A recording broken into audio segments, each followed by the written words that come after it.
مارچ 2015 میں چین کے صوبہ جیانگشی کے جنوبی علاقے میں ریڈ آرمی کے ایک 100 سالہ فوجی وانگ چھینگ ڈنگ نے سی پی سی کی مرکزی کمیٹی کے جنرل سیکرٹری شی جن پنگ کے نام ایک خط لکھا۔ خط میں انہوں نے اپنی خواہش کا اظہار کیا کہ جنوبی جیانگشی میں چائے کے تیل جیسی صنعتوں کے لیے ملک کی حمایت میں اضافہ کیا جائے۔ 6 مارچ 2015 کو 12ویں قومی عوامی کانگریس کے تیسرے اجلاس میں جیانگشی وفد کے گروپ ڈسکشن کے مقام پر شی جن پنگ نے وہاں موجود حکومتی وزارتوں اور کمیشنوں کے ذمہ دار ساتھیوں سے کہا کہ اس پر کچھ تحقیق کی جا سکتی ہے۔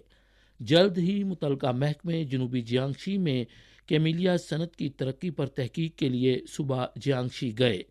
2016 میں جشن بہار کے موقع پر جنرل سیکرٹری شی جن پنگ نے جیانگشی صوبے کے اپنے دورے کے دوران نشاندہی کی کہ پرانے انقلابی علاقوں کو خوشحال ملک کی تعمیر